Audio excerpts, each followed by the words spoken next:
Have a nice day students. Online lecture की series ਦੇ ਵਿੱਚ ਅੱਜ ਜੋ ਮੈਂ ਨਵਾਂ ਨੂਮੈਰੀਕਲ ਤੁਹਾਡੇ ਸਭ ਦੇ ਸਾਹਮਣੇ ਲੈ ਕੇ ਹਾਜ਼ਰ ਹਾਂ। ਇਹ ਨੂਮੈਰੀਕਲ ਕੀ ਫੈਕਟਰ ਪੁਆਇੰਟਸ ਦੇ ਨਾਲ ਜੁੜਿਆ ਹੋਇਆ ਹੈ। ਕੀ ਫੈਕਟਰ ਪੁਆਇੰਟਸ ਕਾਸਟ ਮੈਨੇਜਮੈਂਟ ਦੇ ਵਿੱਚ ਮਾਰਜਨਲ ਕਾਸਟਿੰਗ ਚੈਪਟਰ ਦਾ ਇੱਕ ਮੈਥਡ ਹੈ। ਕੀ ਫੈਕਟਰ ਜਿਵੇਂ ਇਸ ਦਾ ਨਾਮ ਹੈ ਕਿ ਮਾਰਜਨਲ ਕਾਸਟਿੰਗ ਦੇ ਵਿੱਚ ਜਿਹੜੇ ਤਿੰਨ ਕੰਟੈਂਟ ਹੁੰਦੇ ਨੇ, ਇੱਕ ਮਟੀਰੀਅਲ, ਲੇਬਰ ਔਰ वेरीएबल ओवरहेड एंड इन्हां तिन्नां दे विचों कोई फैक्टर कोई चीज़ अजिही जिहड़ी कि जिहदी स्कैरसिटी होएगी, जिहदी लिमिटेड रेशो तुहाडे कोल अवेलेबल होएगी ते तुसीं उस लिमिटेड रेशो दे नाल अपने न्यूमैरिकल नूं किस तरीके सॉल्व करना है, वो इस मैथड दा सेंस है। ठीक है, इसका नाम की फैक्टर है। तो की फैक्टर मैथड दे अंडर मार्जिनल कॉस्टिंग दे विच अज एक नवा न्यूमैरिकल लैके तुहानूं सब नूं ऑनलाइन लैक्चर के जरिए मैं कुछ होर सिखाने की कोशिश करांगी। देखो बच्चों, अपनी स्क्रीन ते न्यूमैरिकल है तुहाडे सब दे सामने। In a factory producing 2 different products the limiting factor is the availability of material.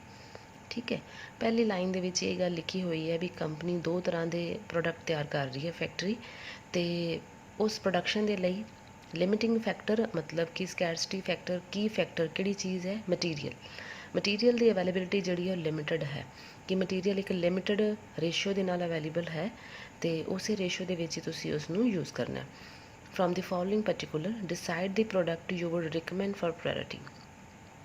तो तुसीं नीचे जिहड़े 2 प्रोडक्ट दिते हुए हैं, product X and product Y, इन्हां दोनों की कैलकुलेशन तो बाद ये डिसाइड करना है कि तुहानूं यानी कि कंपनी के मैनेजर नूं किहड़ा प्रोडक्ट चूज़ करना चाहिए तां जो मटीरियल की जिहड़ी स्कैरसिटी चल रही है, जिहड़ा मटीरियल की फैक्टर चल रहा है, वो पूरी तरह के नाल उहदे नाल जस्टिफाई किया जा सके अते लिमिटेड मटीरियल के नाल तुसीं एक अच्छा प्रोडक्ट बना के कस्टमर नूं सेल कर सको। ठीक है, तो देखो प्रोडक्ट एक्स की कॉस्ट दी हुई है, प्रोडक्ट वाई की कॉस्ट गिवन है, material, labour, variable expenses, fix expenses, total cost, selling price and last they which profit given है।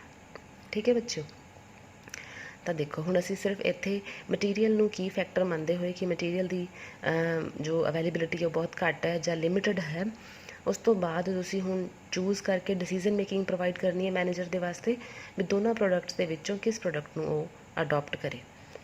देखो बच्चे, मार्जिनल कॉस्टिंग की फैक्टर मैथड के अंडर आपां न्यूमैरिकल कर रहे हैं।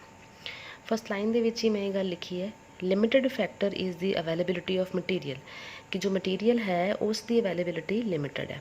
सो we are to find out the contribution per rupee of material.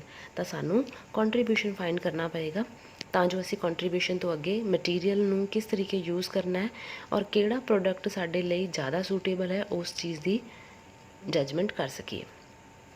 देखो मैं कॉलम वाइज रेडी किया product X and product Y दोनों के लिए। अगर असी प्रॉफिट्स तो देखते हाँ तो सानू सब तो पहला सैलिंग प्राइस लिखना पएगा। सैलिंग प्राइस देखो बच्चे तुहाडे क्वेश्चन दे विच सैलिंग प्राइस प्रोडक्ट एक्स के लिए है 55 एंड प्रोडक्ट वाई के लिए है 80। ओके, ए देखो सैलिंग प्राइस आपां भी इत्थे एज इट इज़ लिख लिया, प्रोडक्ट एक्स के लिए 55 एंड प्रोडक्ट वाई के लिए 80। और सैलिंग प्राइस दे विचों जदों असीं मार्जिनल कॉस्ट लैस करांगे, मार्जिनल कॉस्ट किवें बनदी है, 3 कंटेंट्स नूं जोड़ के, जिवें कि material, labour and variable expenses लिखे ने मैं। दोनों टाइप्स के प्रोडक्ट्स के लिए अलग अलग अमाउंट गिवन सी, तो मैं तीनों के लिए ही अलग अलग अमाउंट लिखी है। ये देखो बेटे, मटीरियल प्रोडक्ट एक्स के लिए 25 है, लेबर 10 है, वेरीएबल एक्सपेंसिस 5 है। फिक्सड एक्सपेंसिस मार्जिनल कॉस्ट का हिस्सा नहीं होंगी। Marginal cost only material, labour तो वेरीएबल के नाल ही मिल के बनती है। तो देखो जिवें साडे कोल गिवन सी मार्जिनल दे विच मटीरियल 25 सी, लेबर 10 है तो वेरीएबल दे 5 यूनिट ने। और प्रोडक्ट वाई दे लिए भी देख लैंदे आ, प्रोडक्ट वाई दे विच है 40, 15 एंड 6। देखो प्रोडक्ट वाई दे विच भी असीं लिख लिया 40, 15 एंड 6। और दोनों यूनिट्स दोनों प्रोडक्ट्स दे सेल प्राइस दे विचों मार्जिनल नूं लैस करन तो बाद कॉन्ट्रीब्यूशन साडे कोल आ जांदा 15 ते 19। ठीक है, हुण इस तो बाद देखो मटीरियल के बारे गल की गई है कि मटीरियल दोनों प्रोडक्ट्स के लिए कितना चाहिए है। मटीरियल रिक्वायर्ड, देखो ऊपर ही लिखा सी कि मटीरियल प्रोडक्ट एक्स के लिए 25 है और प्रोडक्ट वाई के लिए 40 है। तो मटीरियल रिक्वायर्ड मैं इतने लिख लिया पहला ना 25 एंड 40। फिर कॉन्ट्रीब्यूशन पर रुपीज़ ऑफ मटीरियल, ठीक है, कि असी मटीरियल ਨੂੰ चैक करांगे कि मटीरियल की पर रुपीज़ कॉन्ट्रीब्यूशन कितनी बनती है। तो मैं डिवाइड कर लिया contribution divide by material utilisation. तो देखो अमाउंट आ जाती है 0.60 मतलब कि 60 पैसा, ठीक है। दूसरे पासे भी साढ़े को 19/40 करने तो बाद जो आंसर आ रहा है वो आ रहा है 47.5 पैसा, ठीक है। मैं अगले पासे पॉइंट लगाया हुआ है तो डेसीमल है अगले पासे। तो ये पैसे की फिगर है, सॉरी फिगर है। 1 रुपये भी कॉस्ट नहीं बन के आ रही, 1 रुपये तो घट है। हम की लिखांगे आप अपने answer they which, contribution per rupees of material of product X is more than that of product Y। ਤੁਸੀਂ ਵੀ ਦੇਖ ਸਕਦੇ ਹੋ ਆਪਣੀ ਸਕਰੀਨ ਦੇ ਵਿੱਚ ਕਿ ਜੋ ਪ੍ਰੋਡਕਟ X ਹੈ, ਪ੍ਰੋਡਕਟ X ਦੇ ਵਿੱਚ ਜੋ ਕੰਟਰੀਬਿਊਸ਼ਨ ਪਰ ਰੁਪੀਜ਼ ਆਫ ਮਟੀਰੀਅਲ ਹੈ ਉਹ ਪ੍ਰੋਡਕਟ Y ਦੇ ਨਾਲੋਂ ਜ਼ਿਆਦਾ ਹੈ।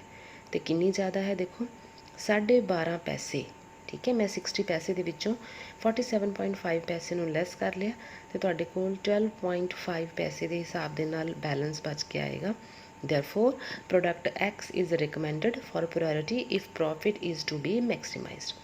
ਤਾਂ ਇਸ ਟਾਈਮ ਮੈਨੇਜਰ ਦੇ ਲਈ ਕੀ ਡਿਸੀਜ਼ਨ ਬਣੇਗਾ ਕਿ ਜੇਕਰ ਉਹ ਆਪਣੇ ਪ੍ਰੋਫਿਟ ਨੂੰ ਵਧਾਉਣਾ ਚਾਹੁੰਦੇ ਨੇ ਤਾਂ ਉਹਨਾਂ ਨੂੰ ਪ੍ਰੋਡਕਟ X ਨੂੰ ਚੂਜ਼ ਕਰਨਾ ਚਾਹੀਦਾ ਹੈ, ਕਿਉਂਕਿ ਪ੍ਰੋਡਕਟ X ਦੇ ਨਾਲ ਉਹਨਾਂ ਨੂੰ ਮਟੀਰੀਅਲ ਦੀ ਸਕੈਰਸਿਟੀ ਹੋਣ ਦੇ ਬਾਵਜੂਦ, ਮਟੀਰੀਅਲ ਦੀ ਕੀ ਫੈਕਟਰ ਹੋਣ ਦੇ ਬਾਵਜੂਦ ਪ੍ਰੋਡਕਟ X ਦੇ ਵਿੱਚ ਜਿਹੜਾ ਪ੍ਰੋਫਿਟ ਉਹ ਹਾਇਰ ਆ ਰਿਹਾ ਹੈ, ਠੀਕ ਹੈ। ਤਾਂ ਤੁਸੀਂ ਆਪਣਾ ਆਨਸਰ ਦੇ ਵਿੱਚ ਪ੍ਰੋਡਕਟ X ਦੀ ਰਿਕਮੈਂਡੇਸ਼ਨ ਦੇ ਲਈ ਲਾਈਨ ਨੂੰ ਸੈਟਅਪ ਕਰ ਦਿਓਗੇ, ठीक है बच्चे। ये सी की फैक्टर के नाल जुड़िया होया एक न्यूमेरिकल। इस तरह जिवें ये मटीरियल का की फैक्टर रख के सॉल्व किया गया है, उस तरह तुहाडे कोल किसी क्वेश्चन के लेबर भी आ सकता है, वेरीएबल एक्सपेंसिस भी आ सकते हैं।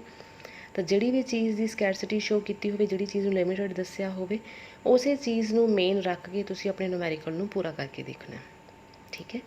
तो इस दे नाल तुहाडे जिहड़े भी न्यूमेरिकल्स जां जिहड़ियां क्वेरीज होणगियां वो तुसीं खुद ब खुद सॉल्व कर सकोगे। मैं उम्मीद करती हाँ तुहानूं ये लैक्चर बहुत पसंद आया होएगा। और अगर किसी भी बच्चे नूं कोई क्वेरी है या कुछ पूछना चाहते हैं तो प्लीज़ कमेंट सैक्शन दे विच जाके अपने व्यूज़ ज़रूर लिखो। Thank you so much.